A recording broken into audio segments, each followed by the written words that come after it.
What's up, beautiful people? Thank you for tuning in to another episode of Yarns with Marns. Today, we will be talking a little bit about balance, a little bit about polarity, and a little bit about treating things the same. And if you don't really understand what that is right now, hopefully by the end of this episode, you'll understand a little bit more about balance and what I mean by treating things the same.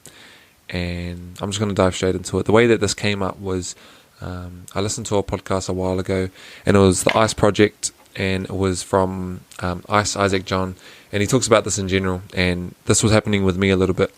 I have been starting to receive, and I think it's something that's just inevitable as your as you start to grow as a brand and as a personal brand and stuff like that. You start to attract more comments that, and I wouldn't even say that they're negative comments or messages, but they're just messages that you probably aren't used to, and this is what was happening for me. And what I learned from the ICE Project and what I learned from ICE, from YKTR, is that you have to treat the negative comments or the bad comments the same way that you treat the positive comments. And I've started to pick up on that. Well, I've always kind of picked up on that. I've always tried to lead with the approach of being kind to people, regardless of how they feel towards me. Just trying to be kind, and it's a constant work on, as is a lot of things in this life as well. So what I mean by this is, we might receive comments in life or messages that say, I love your stuff, I love what you're about, you're my favorite player, you're my favorite artist, you're my favorite singer, and stuff like that. And, we say, thank you so much, I appreciate it, I'm grateful for those comments, because we genuinely are. But when it's flipped over the other way, and we might get a comment that says, you're the worst singer, you're my least favorite player, I don't agree with this, you're a clown, and things like that. Those are the comments that make us feel a little bit uncomfortable and a little it's just not what we used to.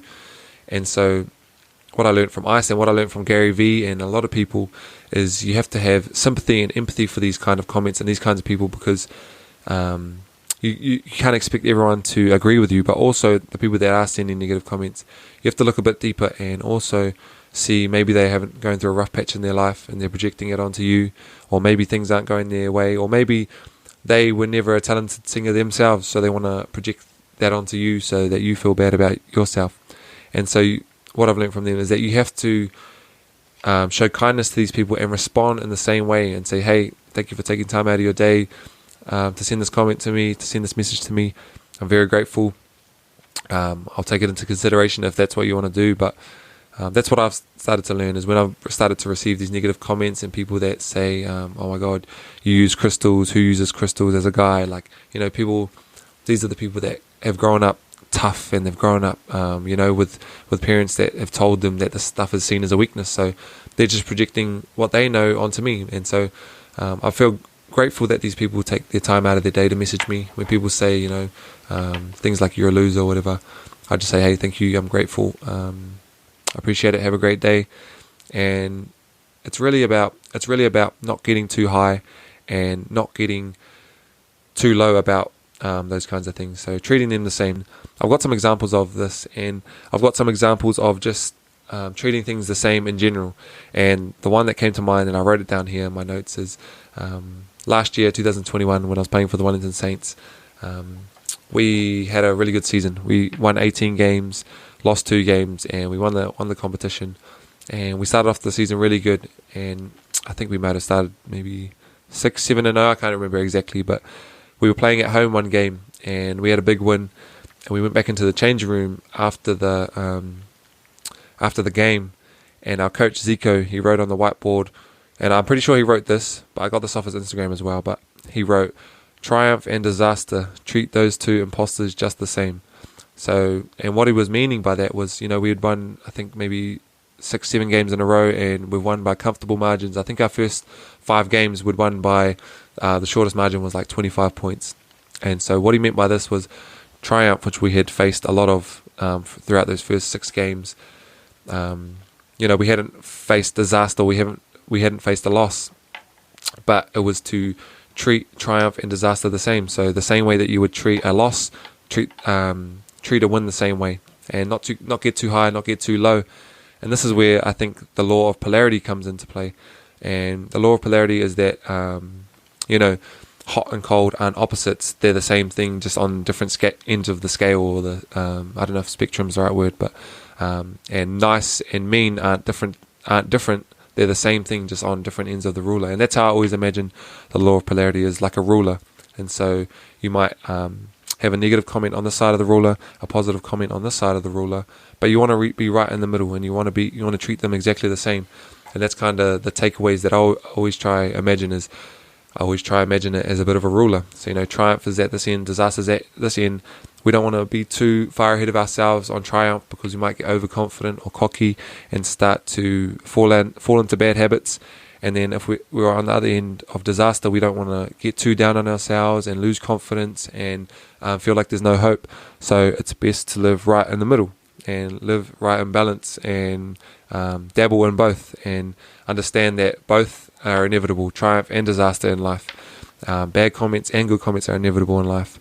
And so Zico also gave the analogy of Goldilocks and the three bears, how Goldilocks had to make the porridge, but if it was too hot, then obviously it wasn't good enough because it was too hot to eat, and if it was too cold, then it was unenjoyable. But you want to make the porridge right, perfect, right in the middle, warm. And so that's another example of the ruler. Not too hot, not too cold, but just perfect right in the middle. And yeah, so I think that was really important, and I wrote that down in my notes. Triumph and disaster, treat those two imposters just the same, because it's relevant. Treat your negative comments as you treat the positive comments. Grateful, thank you so much, have a good day, appreciate you taking time out of your day to send me this comment and things like that.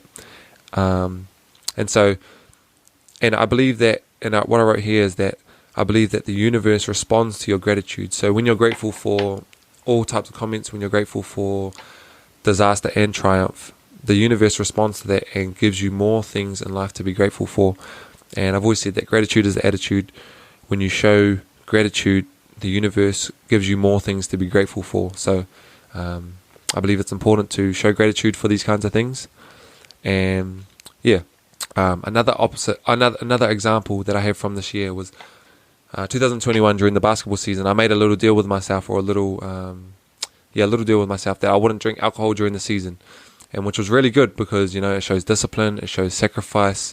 I didn't go out to drink with my boys after the games. I went home and chilled out and things like that, just trying to take care of my body. And yes, this is a really good way.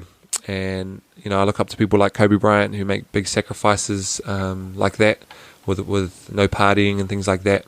And these guys have always been my idols. But in a way, towards the end of the season, I saw it as a bit of not a negative, but I saw it as, if we go back to the ruler, and here's drinking alcohol and partying at this end, and here's the other end of not doing that and being sober and getting the right rest.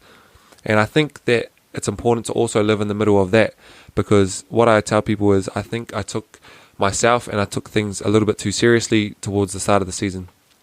Because in July, our season finished at the end of July, and at the start of July, I went to the LAB concert with my sister, and she was just getting ready to move to New York. And I decided, actually, I'm just going to break the sobriety now, and I'm going to drink with my sister before she flies out to New York. I'm just going to have a good time and, go to the concert with her. And in a way, my season, and although there was only a few weeks left, and my year in general just it started to get a bit better for me, because I started to take things not so seriously. I started to, I was still getting good rest, but at the same time I was enjoying myself, and I went out with some of my mates after. I got to enjoy my time with my sister and my family, and overall it was pretty good. It was really good for my overall well-being, because I was living right in the middle. I wasn't taking myself too seriously and not drinking, and then I wasn't going hard, and I wasn't doing it every weekend, and I wasn't doing it every night. It was good to have some balance in life. And so those are my thoughts of living life in balance, is that it's important to not get it's like thinking too far ahead in the future creates anxiety, and dwelling in the past and on things that used to happen creates guilt. But it's good to live right now in the present, which is the middle of the ruler. And so those are my thoughts on balance. These are my thoughts on the law of polarity, and these are my thoughts on treating everything the same. And so triumph and disaster, treat those two imposters just the same. I hope that this episode can give you a bit of an insight into how you can live your life better in balance and live your life right in the middle, and back to what the start of it was about, was the negative comments. And if that's you find yourself facing negative comments or negative messages or people disagreeing with you, sending you hate messages, try to sympathize with them, try to empathize with them, and see that maybe those people aren't in good places themselves. And they always say, when people try to shoot your dreams down, maybe it's because they never achieved theirs. And so empathize with these people, be kind to them, and the same way that you would treat someone that sends you a nice message, treat the negative messages just the same. This is what I believe anyway, and I hope that this can give you a better insight and a better understanding, because this has definitely helped me, and I think even myself listening to this episode, this will probably help me too, and it'll be a good reminder for myself to not get too caught up on things at either end, but just kind of live life in balance. So thank you for tuning in to another episode of Yarns with Marns. I appreciate you guys so much for all your support, and I'll see you guys in the next episode. Peace and love.